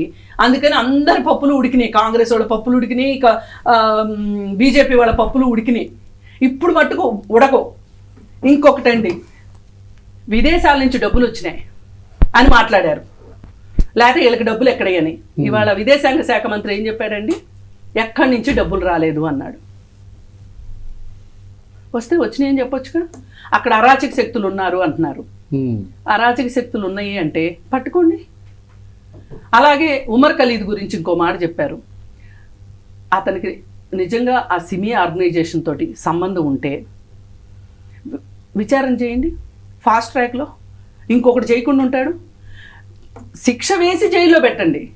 అండర్ ట్రయల్గా ఎందుకు పెడుతున్నారు? సాయిబాబా గారిని 10 సంవత్సరాల నుంచి ఆయన నిర్దోషాన్ని పంపించారు బయటికి. ఆ 10 సంవత్సరాల విలువైన కాలం ఆయన జైలు నుంచి బయటకు వచ్చి పైగా అండాసెల్లో పెట్టారు. ఎంత క్రూరం అండి. మనసు లేదు, 56 అంగుళాలు ఛాతీ ఉంటే సరిపోదు, దానిలో హృదయం ఉండాలి. ఆ హృదయం ఆలోచించగలగాలి ప్రజల గురించి, దేశం గురించి, పిల్లల గురించి. అది లేనప్పుడు ఇలాంటివే జరుగుతాయి. నేను ఇంకా 100 ఎగ్జాంపుల్స్ చెప్తాను నాకు టైం ఇస్తే. ఓకే, సో మీ దగ్గరికి మళ్ళీ వస్తాను నేను, కృష్ణకాంత్ గారు. Yes, that's it. మనం సబ్జెక్ట్ మళ్ళీ డివేట్ అవుతుంది, అవును. కొద్దిగా పొలిటిసైజ్ వెళ్తున్న పరిస్థితి ఉంది. Yeah. మళ్ళీ జరగకుండా ఇప్పుడు ఆల్రెడీ యువత ఉద్యమంతో మొత్తం పరిస్థితి మారిపోయింది. మళ్ళీ ఇలాంటివి జరగకుండా ఉండాలంటే, ఎందుకంటే మీకు సిస్టమ్ బాగా తెలుసు కాబట్టి, అసలు పిల్లలు పరీక్షలు వచ్చేటప్పుడు వాళ్ళు ఏ విధంగా ఫీల్ అవుతారో మీకు తెలుసు కాబట్టి, జరగకుండా ఉండాలంటే ఏం చేయాల్సిన అవసరం ఉంది ప్రభుత్వం సైడ్ నుంచి? 3 important points అండి. I want to convey to my elder brother అని నేను అనుకుంటాను. I hope he'll convey it to the government. As madam said, madam చెప్పిన చాలా పాయింట్స్ లో one point I believe is central government తలుచుకుంటే changes తీసుకొస్తుందండి. Yes. ఇప్పుడు రామ్ మందిర్ అవ్వనివ్వండి, ట్రిపుల్ తలాక్ అవ్వనివ్వండి, కాశ్మీర్ అవ్వనివ్వండి, అదేమైనా ఆపోజిషన్ మాట ఈ మాట వినకుండా తీసుకొచ్చేసారు కదా. సో ఇది కూడా తీసుకురాగలుగుతారు. There are 3 important reforms which are needed. Firstly అన్ని ఎగ్జామ్స్ ఇన్ అవర్ కంట్రీ ఏవైతే మేజర్ ఎగ్జామ్స్ ఉన్నాయో, be it SBI examination, bank exams, government exams, ప్రతి ఒక్కటి ఆన్లైన్ చేసేయాలి. Online examination is a must. Okay. Second ఏంటంటే ఇప్పుడు ఏదైతే కోచింగ్ సెంటర్ మాఫియా ఉందో, లైక్ మేడం హైలైట్ చేశారు, నేను చెప్పాను, ఇది ఓపెన్ సీక్రెట్ అండి. ఇదంతా యాక్చువల్లీ మనం ఏ పార్టీని బ్లేమ్ చేసినా, ఏ గవర్నమెంట్ ని బ్లేమ్ చేసినా, లాస్ట్ కి ఇదంతా కుట్ర నడుపుతుంది కోచింగ్ సెంటర్ మాఫియా. ఈ కోచింగ్ సెంటర్ మాఫియా బ్రేక్ అయితే కానీ, మనం రూట్ కాజెస్ ఐడెంటిఫై చేస్తే కానీ, ఇప్పుడు ఫర్ ఎగ్జాంపుల్ రాజస్థాన్ లో టైమ్ అండ్ టైమ్ అగైన్ మనకి న్యూస్ వస్తుంది, మనకి ఇండిపెండెంట్ జర్నలిస్ట్ కూడా అనాలిసిస్ చేస్తున్నారు, బట్ వాళ్ళని సప్రెస్ చేసి పెడుతున్నారు. ఇప్పుడు రాజస్థాన్ లో కూడా we have the BJP government in power after 2 terms. So అక్కడ సికర్ అనే డిస్ట్రిక్ట్ లో ఈ మేజర్ కుట్ర స్టార్ట్ అవుతుంది. మీరు ర్యాంక్ అనాలిసిస్ తీసుకోండి, లాస్ట్ 3 years లో మన నీట్ ఎగ్జామ్ లో తెలంగాణ, ఆంధ్రప్రదేశ్ లో టాపర్స్ ఎక్కువ మంది లేరు. నాట్ బికాస్ మనకు టాలెంట్ లేక కాదు, బికాస్ ఇదంతా మాఫియా అనేది నడుస్తుంది. That is point number 2. Point number 3 ఏంటంటే, ఇప్పుడు ఎగ్జామ్స్ అనగానే స్టూడెంట్స్ మీద టార్చర్ ఎక్కువ ఉంది. But the same thing, like for example నీట్ది కూడా మనం చాలాసార్లు చూసాం. నాకు చాలా కంప్లైంట్స్ వచ్చాయి సార్. ఫస్ట్ నీట్ ఎగ్జామ్ జరిగినప్పుడు ఆడపిల్లల్ని ఈ బట్టలు వేసుకోకూడదు, మగవాళ్ళేమో కొన్ని పాకెట్స్ వేసుకుని వస్తుంటాయి. ఈ మధ్య అర్థం చేసుకోవాలి, మా జనరేషన్ వేరే, మన జనరేషన్ వేరే, జెన్సీ వేరే. Gen Z don't care about the dressing. వాళ్ళ పాకెట్స్ కట్ చేసి వాళ్ళ మీద ఫుటేజ్ పెట్టి, ద సేమ్ థింగ్ ఎన్టీఏలో. NTA is severely understaffed అండి. The root cause is NTA లో most of the officers who are employed in NTA are on deputation. మనకి NTA team అనేది ఇంకా బిల్డ్ చేయాలి. ఇప్పుడు చేస్తున్నాం అదే, నేను అదే డెసిషన్ తీసుకున్నాం. We need at least 1000 people in NTA. We have transferred 40 members of the NTA. We have restructured it, which is we good. are reforming it. That's what the Prime Minister అన్నారు కదా, అట్లా సంవత్సరానికి 2 కోట్ల ఉద్యోగాలు ఇస్తే ఇట్లాంటివన్నీ fill అయ్యి ఉండేవి. సో 3 points మీరు చేశారంటే, and again I would say sir, మీరు personally you should also look at the coaching centre mafia. It is not even helping. అంటే మనం ఇక్కడ చూసాం, I don't want to name those colleges, ఎందుకంటే నాకు కోచింగ్ ఇన్స్టిట్యూట్ ఉంది, మేము ఏదో చిన్న కోచింగ్ సెంటర్, కానీ మా దగ్గర స్టూడెంట్స్ పేరెంట్స్ వచ్చి కంప్లైంట్స్ ఇస్తారండి. And also I think all 3 of us didn't cover a point that we should all show our solidarity towards those people who have lost their lives. Yes. For not only this NEET exam, those 7.5 crores లో చాలా మంది ప్రాణాలు పోయే through paper leaks. So వాళ్ళందరికీ కూడా it's a landmark day. So yeah, these are the 3 reforms sir. ఈ 3 simple things చేస్తే we have the infrastructure. I feel మన కృష్ణకాంత్ గారు ఫైనల్ గా సార్, నేను చెప్పేది ఏంటంటే సార్, మాకు యువత పట్ల, వాళ్ళ భవిష్యత్ పట్ల అంకిత భావం ఉంది. చాలా సెన్సిటివ్ ఇష్యూ అది. చాలా సెన్సిటివ్ ఇష్యూగా పరిగణించాం కాబట్టి చాలా జాగ్రత్త వ్యవహరించి మేము ఇవన్నీ చేసుకుంటూ వచ్చాం. ఇప్పుడు మిత్రులు ఏదైతే రాజస్థాన్ గురించి చెప్పారో, శిఖర్ గురించి, డెఫినెట్గా ఆల్రెడీ ఇప్పుడు ఇది మా గవర్నమెంట్ మొన్న వచ్చింది, ఇప్పుడిప్పుడే మొత్తం మూలాల నుంచి అన్ని మేము తీస్తున్నాం. సో ఇప్పటికే మీరు చూస్తే ఈ ప్రైవేట్ ఇన్స్టిట్యూట్స్ మాఫియాని చాలా మటుకు మేము సమూలంగా నాశనం చేసుకుంటూనే వస్తున్నాం. అండ్ ముఖ్యంగా ఇప్పుడు ఎన్టీఏ రీస్ట్రక్చరింగ్ నుంచి, ఇప్పుడు ఈ నీట్ సిబిటీ నుంచి, ఇవన్నీ కూడా ఏంటంటే ఇక ఆటోమేటిక్గా ఆ మాఫియా ఏదైతే ఉందో వాళ్ళు ఇంకా పేపర్ లీకేజ్ చేయలేరు. ఆ ఇన్స్టిట్యూట్స్ వల్లే కదా ఇదంతా లీక్ చేసి ఇవన్నీ చేస్తుంది to get more toppers. So ఇప్పుడు ఇదంతా ఇంకా ఆన్లైన్ అయిపోయి ఇదంతా స్ట్రిక్ట్ నామ్స్ వచ్చేసరికి ఇంకా పేపర్ లీకేజెస్ సమస్య లేదు కాబట్టి ఆ ఇన్స్టిట్యూట్స్ మాఫియా కూడా తగ్గే ఛాన్స్ ఉంటుంది సార్. ఇప్పుడు ఒకటి చెప్తాను, నీట్ ఎగ్జామ్ పాయింట్ చెప్పండి. ఇప్పుడు మీరు ఇంత ప్రక్షాళన చేస్తున్నాం అంటున్నారు కదా, ఈ ప్రక్షాళన చేయడానికి ఇంత ఉద్యమం చేయాల్సిన అవసరం ఉందా? వాళ్ళు చేయలేదు సార్. నేను చెప్తా వినండి. ఉద్యమం అని మీరు అంటున్నారు. ఇప్పుడు నేను ఏమంటారు అంటే నేను only 10% of the genuine students అక్కడ ఉన్నారు. CJP Sir, 10% ఫ్యాబ్రికేటెడ్ నడిచింది. కాదు sir, ఉద్యమం సార్ 10% వాయిలెంట్ అటాక్స్ నేను చెప్తాను సార్. ఇంత రగడ రభస జరిగితే తప్ప కేంద్ర ప్రభుత్వం ఇన్ని సార్ చర్యలు స్టూడెంట్స్ తీసుకోదా? సార్ నా దేశపు జెన్జీ నేను దే ఆర్ విత్ us సరే, సార్. ఇందులో సార్ జడ్జీలు సార్ లేరు నేను సార్. చెప్తా వినండి sir. Let me tell you ఇంకా లేటెస్ట్ సార్ నేను ఒకసారి కంప్లీట్ చేస్తా వినండి. నేను నా దేశప్ జెన్జీ విక్రమ్ 1 అని ఒక ప్రైవేట్ రాకెట్ ని ప్రైవేట్ ఆర్బిట్ లో లాంచ్ చేసింది. దట్ ఈస్ మై దేశప్ జెన్జీ. నా దేశపు జెన్జీ స్టార్ట్అప్ ఇండియా పేరు మీద ఎంతమంది ఆంటర్ప్రినర్స్ బయటకు వచ్చారు ఇవాళ రోజు ఈ 12 ఏళ్లలో. ఎప్పుడు రానంత స్టార్ట్అప్ ఇండియాస్ వచ్చాయి ఇప్పుడు మన దేశపు జెన్జీ. డిఫెన్స్ కంపెనీస్ స్టార్ట్అప్స్ వచ్చాయి మనకి. మనం ఓన్ గా మిజైల్స్ నుంచి అన్ని ఇది చేసే దీనికి వచ్చింది మన దేశపు జెన్జీ. జెన్జీ గురించి మీరు చెప్పకండి సార్. ఇది ఒక నేపాల్ మాదిరిగా శ్రీలంక మాదిరిగా బంగ్లాదేశ్ మాదిరిగా అవుతుందని మీ అపోజిషన్ పార్టీ వాళ్ళ పిచ్చి పిచ్చి ఆలోచనలు మన దేశంలో అవ్వవు. మీరు చెయ్యలేరు అది. You cannot. This is not అంత మన థర్డ్ వరల్డ్ కంట్రీ కాదు. We're competing on par with USA China ఇప్పుడు. సో మనం సూపర్ పవర్కి వెళ్తున్నాం మనం. మీరు ఈ శ్రీలంక మాదిరిగా చైనా మాదిరిగా ఇక్కడ అవుతుంది. ఈ CJP వాడు ఫ్యాబ్రికేటెడ్ కొన్ని ప్రొటెస్ట్ పట్టుకొని జెన్జీ మొత్తం వాళ్ళకి ఆపాదించకండి. మా దేశపు జెన్జీ చాలా సురక్షంగా ఉంది. నా దేశపు జెన్జీ ఒక నేషనలిస్టిక్ ఐడియాతో ముందుకెళ్తుంది. Okay. They are with us. Sir నేను ఒకటి చెప్తా. నేను ఒకటి company I don't know comment అనేది సార్. ఓన్లీ చాలా తక్కువ పర్సెంటేజ్ ఉందంట నేను. అందుకనే కదా సార్ చాలా తక్కువ మంది ఉన్నారు. మిగతాదంతా ఫ్యాబ్రికేటెడ్. అందుకే కదా వైలెంట్ అటాక్స్ అయినాయి అక్కడ. పోలీసులు వాళ్ళ రోజు ఎవరు కొట్టారు? రాళ్ళు విసిరింది ఎవరు? అక్కడ రాళ్ళు ఎక్కడున్నాయి? పార్లమెంట్ రాళ్ళు ఎక్కడి నుంచి వస్తాయి సార్? మీకు పోలీసులు తెచ్చుకొని పెట్టుకుంటారా? వాళ్ళే తెచ్చి పెట్టారు. మీరు చెప్తారండి అది. మీరు చెప్తారు కమ్యూనిస్ట్ భావాలతో అట్లా ఆలోచిస్తారు కాబట్టి మీకు అలా అనిపిస్తుంది. సారీ టు సే బట్ మీకు అలా అనిపిస్తుంది. అది అందుకని ఇవాళ రోజు ఆపరేషన్ కాగారితో ఇవాళ రోజు మావోయిజం అనేది లేకుండా చేసాం. అది వేరే విషయం. కానీ నేను చెప్పేది ఏంటంటే సార్ ఇప్పుడు before 2014 let us address the elephant in the room. Before 2014 70లో మీ మన భారతదేశ ఇండిపెండెంట్ ఇండియాలో 387 మెడికల్ కాలేజెస్ ఉన్నాయి.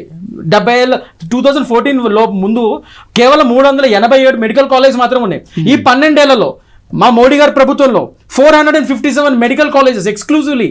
ఈ 12 ఏళ్లలో భారతదేశ చరిత్రలో ఇండిపెండెంట్ ఇండియాలో 2014 వరకు కేవలం 387 కాలేజ్ మాత్రం ఉన్నాయి.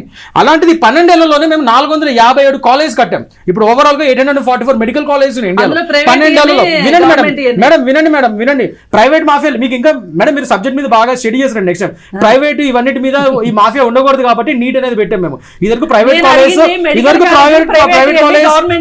కాలేజ్ మేడం వాళ్ళకి ప్రైవేట్ మెడికల్ ఏంటి గవర్నమెంట్ ఏంటి ఇన్ని మెడికల్ కాలేజెస్ మీరు సరే యూపీఏ హయాంలో 2014 నేను చెప్పిన 387 ప్రైవేట్ మెడికల్ గవర్నమెంట్ అని చెప్పండి.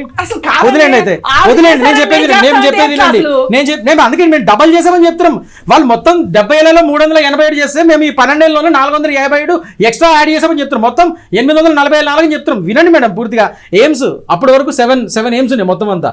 ఇప్పుడు ఈ 12 ఏళ్లలో 26 ఎయిమ్స్ అర్థమైందా? 20 ఆల్రెడీ యాక్టివ్లో ఉన్నాయి. మిగతా ఇంకా కన్స్ట్రక్షన్ కొన్ని రోజులు స్టార్ట్ అవుతున్నాయి. ఇది ఎయిమ్స్ 26 కట్టాం మేము ఈ 12 ఏళ్లలో. మొత్తం 7 ఉండే 2014 7 ఎయిమ్స్. అది నేను చెప్పే సార్. మీరు మా రిఫార్మ్స్ గురించి మాట్లాడద్దు, చేసిన డెవలప్మెంట్ గురించి మాట్లాడరు. కేవలం ఒక చిన్న ఫ్యాబ్రికేటెడ్ CJP దాని వల్ల మొత్తం పూసాలు కదిలిపోయినాయి. జెన్జీ అంతా ఇదైపోయింది. మా దేశపు జెన్జీ ఈజ్ విత్ BJP. నా దేశపు Gen Z is with central government. నా దేశపు జెన్జీ ఒక నేషనలిస్టిక్ ఐడియాతో ముందుకెళ్తుంది. నా దేశపు జెన్జీ చాలా ఒక దేశభక్తితో ఉంది. సో వాళ్ళని మీరు ఇట్లా డైవర్ట్ చేయలేరు. ఇలాంటి ఫ్యాబ్రికేటెడ్ ఉద్యమాలతో శ్రీలంక నేపాల్ లాగా వాళ్ళని మీరు ట్రాప్ లో పడేయలేరు. భవిష్యత్తులో ఇంకా ఏ విద్యార్థి కూడా పరీక్ష పేపర్ లీక్ అయిందని చెప్పి ఆత్మహత్య చేసుకున్నటువంటి పరిస్థితి ఉండదు కదా. ఆ హామీ అయితే దేశ జెన్జీకి ఇస్తుందా భారతీయ జనతా పార్టీ? డెఫినెట్ గా మేము దాని మీదే అడుగులు వేస్తూ ముందుకెళ్తూ ఈ రిఫార్మ్స్ అని NTA నుంచి అన్ని రిఫార్మ్స్ అని తీసుకొస్తున్నదే. సో ఎవరు ఆత్మహత్య చేసుకోకూడదు. యూపీఏ హయాంలో దగ్గర 70,000 మంది స్టూడెంట్స్ చనిపోయారు. అది లిస్ట్ ఉంది నా దగ్గర, కాల్స్ పంపిస్తాను. సో అలా కాకుండా ఇప్పుడు మేము వచ్చిన తర్వాత గణనీయంగా అది తగ్గింది. ఇంకా ముందు కూడా అవి కాకుండా దాని యొక్క పర్సంటేజ్ ఈ విద్యార్థులు బలి కాకుండా మేము చేస్తాము. Will do our best. Right madam, ఫైనల్గా ఏమన్నా చెప్పదలుచుకున్నారా? సారు ఆన్లైన్ ఎగ్జాము దీనికి పరిష్కారం అని చెప్పారు. నేనేమనుకుంటున్నానంటే ఇంతకు ముందులాగా స్టేట్కి వదిలేసి ఈ ఎగ్జామ్లు ఆ స్టేట్లో ఏం చేస్తారో తెలీదు. MBBS అయిపోతుంది. అయిపోయిన తర్వాత నేషనల్ ఎలిజిబిలిటీ టెస్ట్ ఒకటి పెట్టారనుకోండి, క్లియరెన్స్ టెస్ట్ ఒకటి పెట్టారనుకోండి. ఇది పెట్టినప్పుడు ఏమవుతుందంటే కొంతమంది ఇండియాలో ఫీజులు కట్టలేక ఫారిన్ వెళ్ళి చదువుకుంటున్నారు. వాళ్ళు ఇండియా వస్తే గనక క్లియరెన్స్ ఎగ్జామ్ ఖచ్చితంగా రాయాలి.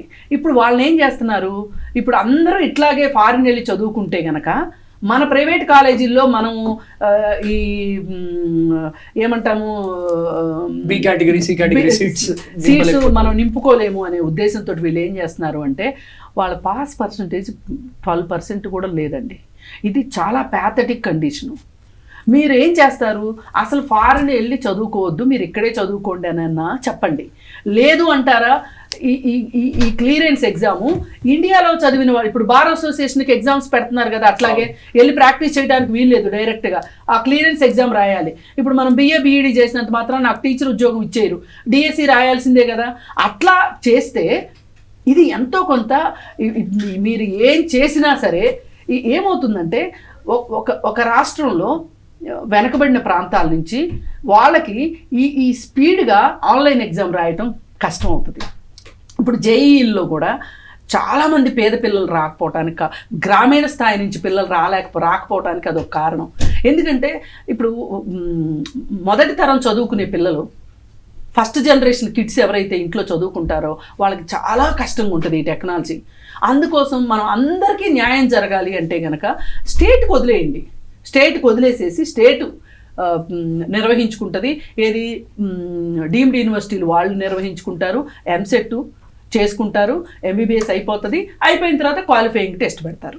అప్పుడు 2 అంచెల విధానంలో వడపోత జరుగుతుంది. కాబట్టి దానిలో అప్పుడు మీరు 5 సంవత్సరాల తర్వాత వాళ్ళకి సార్ చెప్పినట్టు ఆన్లైన్ ఎగ్జామ్ పెట్టండి, వాళ్ళు ఈ పాటికి ప్రిపేర్ అయి ఉంటారు. ఎంత పేదవాళ్ళైనా సరే, ఎంత పల్లెటూరు వాళ్ళైనా సరే దానికి ప్రిపేర్ అయిపోతారు. ఇట్లాంటిది చేస్తేనే మనం ఈ విధమైన ఒక మంచి ఫలితాన్ని మనం సాధించుకోగలుగుతాము. అది కూడా కాకుండా అండి, విద్య మీద భవిష్యత్తు నిర్మాణం అయ్యేదే, మన దేశ నిర్మాణం అయ్యేదే పిల్లల వల్ల. అందుకే చాలామంది అసలు అక్కడ నీట్ రాసిన వాళ్ళు ఎంతమంది అని చాలామంది విమర్శిస్తుంటే కూడా, ఇప్పుడు నీట్ ఎగ్జామ్ రాసిన ఒక అమ్మాయి 5 నెలల బాబుని ఎత్తుకొని వచ్చిందండి. ఆ అమ్మాయిని నువ్వెందుకు వచ్చావమ్మా అని అడిగితే, ఈ బాబు భవిష్యత్తు కోసం ఉంది. ఇవి వాళ్ళు అమాయకంగా వచ్చారా, ఎందుకు వచ్చారనేది కాదు. ఒక పేగు కదిలింది ఇవాళ దేశంలో. ఎందుకు మరి వాళ్ళు అన్నం తినట్లేదు, వాళ్ళకి తిండి దొరకట్లేదు అక్కడ అంటే, హైదరాబాద్ నుంచి బొంబాయి నుంచి వాళ్ళకి ఫుడ్ ఆర్డర్స్ ఎందుకు వెళ్ళి? మనము ఒక మానవీయ కోణం ఉండాలండి. ఎన్నన్నా చెప్పండి, రాజకీయాలు ఎన్నన్నా చేసుకోండి, కొట్టుకోండి, తన్నుకోండి, డబ్బులు సంపాదించుకోండి, ఎన్ని చెప్పినా ఇవన్నీ ఆగేవి కాదు, జరుగుతూనే ఉంటాయి. అందరూ దొంగలే, అందరూ పంచుకుంటున్నారు అంతే. అందుకని ఏంటంటే ఇక్కడ ఈ విధమైన సంస్కరణ రావాలి. ఫైనల్గా ఒకటి చెప్తానండి, ఇంటి పేరు కస్తూరి వారు ఇంట్లో ఈ గబ్బిలాల కంపెనీ, ఈయన ఏదైతే ఏంటది అంకుర సంస్థలు ఏంటంటారు, స్టార్టప్స్ గురించి చాలా గొప్పగా చెప్పారు కదా. ఈరోజు మనము చైనా నుంచి అలోవెరా రోడ్లు ఉడ్చుకునే చీపుర్లు దిగుమతి చేసుకుంటున్నాం. మీరు ఓన్లీ అలోవెరా వరకే అయిపోయారు. మీరు ఓన్లీ చైనా నుంచి ఏదైతే ఒక ప్రోడక్ట్ వస్తుందో అలోవెరా వస్తుందని మనం ఇక్కడ సెమీ కండక్టర్స్ నుంచి అన్ని మనం ఇక్కడ పెంపొందించుకుంటాం. అలోవెరా దగ్గర అయిపోయి చీపురు కట్టల దగ్గర అయిపోయి నేనేం మాట్లాడతాను తెలుసా, ఇవి చివరిలో ఒక ఒత్తులకి అదే చెప్తున్నా నేను, ఇక్కడ అలోవెరా దగ్గర అయిపోయారు. స్టార్ట్అప్ చెప్తున్నా అక్కడి నుంచి మీరు తీసుకురండి ఉద్యమం. మేడం ఇలా మాట్లాడుకుంటూ నేను ఫైనల్ పాయింట్ చెప్పాలి. నేను ఆ మాట ఎందుకన్నాను అంటే, అలోవెరా పండించడానికి పెద్ద విజ్ఞానం అక్కర్లా, అదేమి రాకెట్ సైన్స్ కాదు. చీపుర్లు తయారు చేయడానికి కూడా అదేమి రాకెట్ సైన్స్ కాదు. రాకెట్లు చేసే గొప్ప వాళ్ళు రాకెట్లు చేస్తారు, నేనేం కాదనట్లా, చేయమనండి. మనకి ఆ ప్రతిష్ట కూడా మనకు కావాలి. కానీ మనం ఎంత విదేశీ మార్గద్రవ్యాన్ని కోల్పోతున్నాము, అసలు మన దేశానికి ఏంటి అవసరము అనే దాని గురించి మనం ఆలోచించకపోతే అసలు యువతకి మనం ఉపాధి ఎక్కడ తీసుకొచ్చిస్తాము? నేను అలా ఇప్పుడు కొన్ని పెద్ద పనులు చూసి చంకలు గుద్దుకుంటే సరిపోదండి, అట్టడుగు వాడికి కూడా అవకాశం ఉండాలి. నీట్ టాపర్స్ అందరూ అట్టడుగు వారు, ఆటో డ్రైవర్ కొడుకులు, ఇంట్లో పని చేసే వాళ్ళ పిల్లలు వచ్చారు. కావాల్సిన వీడియోలు చూపిస్తాను.